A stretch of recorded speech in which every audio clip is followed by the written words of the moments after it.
Les calanques de Cassis, près de Marseille. C'est dans ce décor de rêve que Roland veut initier son amie Anne-Sophie à sa passion favorite, une pêche un peu spéciale, où ce sont les poissons qui servent d'appât. C'est les petits maquereaux d'Atlantique. Voilà, ça c'est vraiment le repas, on va dire, de repas de base, en fait, hein, de pratiquement tous les poissons, tous les céphalopodes. Et oui, le péché mignon de Roland, c'est le poulpe, la sèche et le calamar. Leur aspect visqueux et gluant ne fait pas très envie, mais oubliez vos préjugés, car leur chair est excellente pour la santé. En plus, une fois cuisinés, ils sont fameux. Et c'est maintenant qu'il faut les tester, en pleine saison, lorsqu'ils sont le moins chers. Mais si vous voulez les pêcher vous-même, comme Anne-Sophie, attention, les meilleurs coins sont parfois un peu escarpés. Il y a un petit truc qu'il ne faut pas négliger, c'est la taille de l'épuisette. Voilà. Avec ça, on peut aller le chercher loin. Je ne savais pas qu'on pouvait pêcher les poulpes avec une canne et un moulinet. Je pensais qu'on attrapait les poulpes avec un filet. Les appâts sont maintenant prêts, la pêche peut commencer.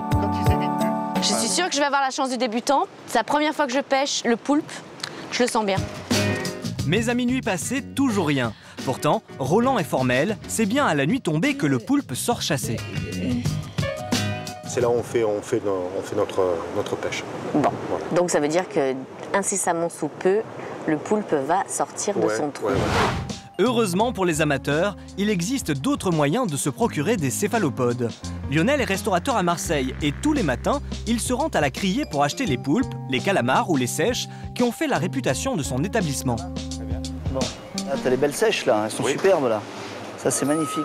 Voilà, ça me plaît. C'est luisant, c'est ferme. On a une odeur, on a un parfum d'iode qui est exceptionnel, on ne peut pas se tromper quoi. J'ai envie de croquer dedans quoi. Croquer dedans, faut quand même pas exagérer. Mais pour Lionel, il faut savoir dépasser son dégoût. Car selon lui, cet aspect brillant, peu ragoûtant, est justement gage de qualité. Bah, c'est pas dégueulasse du tout, ça sent bon l'iode, enfin si vous pouviez sentir, c'est un produit sain, c'est ce qu'il faut se mettre dans la tête. Il faut se fier, je veux dire, à nos sens primaires, la vue, l'odeur, le toucher. Si on a envie que ça sent pas mauvais, que c'est brillant, c'est un produit de qualité. Et le gros avantage des céphalopodes, c'est qu'en pleine saison, comme maintenant, les prix sont très raisonnables. C'est même le produit de la mer le moins cher. C'est du poisson de roche, mais qui est encore très abordable, puisqu'on les touche à 8-9 €, donc c'est très abordable. 9 € le kilo, le rapport qualité-prix est imbattable. Et pour une chair succulente en plus. C'est pour ça que des restaurateurs comme Lionel en ont fait leur spécialité. Calamar snacké, accompagné de son jus terre-mer. Écoutez, ce que j'aime dans le calamar, c'est que j'ai l'impression de jamais manger la même chose. C'est vraiment à chaque fois un goût assez unique. Ça fond en bouche, ça croque en bouche, c'est vraiment toujours différent. Et c'est ce que j'aime beaucoup dans le calamar. Bref, ce serait vraiment idiot de s'en priver. Car selon cette diététicienne, la chair de ces petites bestioles toutes molles est aussi excellente pour notre santé.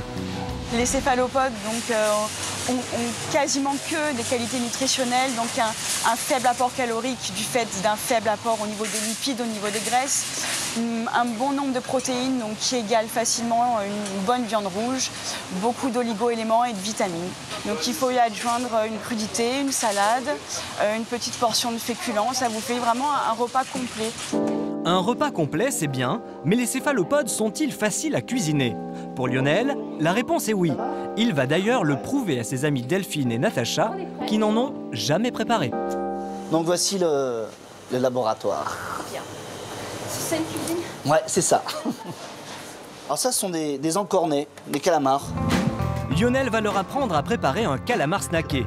Couper une bébête d'un bon kilo en deux, puis vider les restes de chair. Là, on va pratiquer une incision qui va justement faire pénétrer la cuisson au cœur du calamar, parce que c'est quand même assez épais, et on aura une cuisson parfaite et un super moelleux. Inclinez votre couteau à 45 degrés et faites des incisions tous les centimètres. Puis, ajoutez de l'huile d'olive, du vinaigre balsamique, du piment et du sésame. Voilà, c'est prêt. Et là, on le retourne, le côté présentation, en premier. 1 minute de chaque côté et le tour est joué. Et on le retire. Visuellement, je préfère cuit que cru. Je ne pensais pas que c'était si simple à faire. Ici, rapide. Et les papilles, que disent-elles? La chair un peu caoutchouteuse est imprégnée de sauce, c'est ce qui rend le plat si goûtu. Délicieux.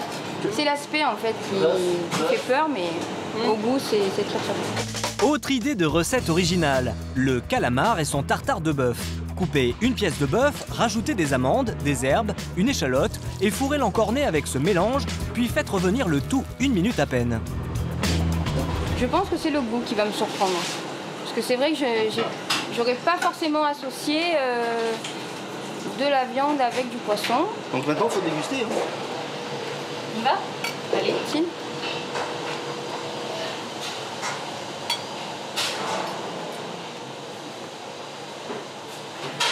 Alors, ce qui m'a surprise dans ce plat, c'est l'alliance avec la viande, puisque c'est vrai que je suis pas très fan de viande crue en fait. Et là, ça se marie très bien, c'est très fondant. Bravo Lionel.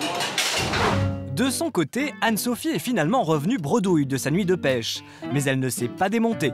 Dès le lendemain, elle a acheté un poulpe chez son poissonnier pour le préparer et le déguster en famille, façon armoricaine.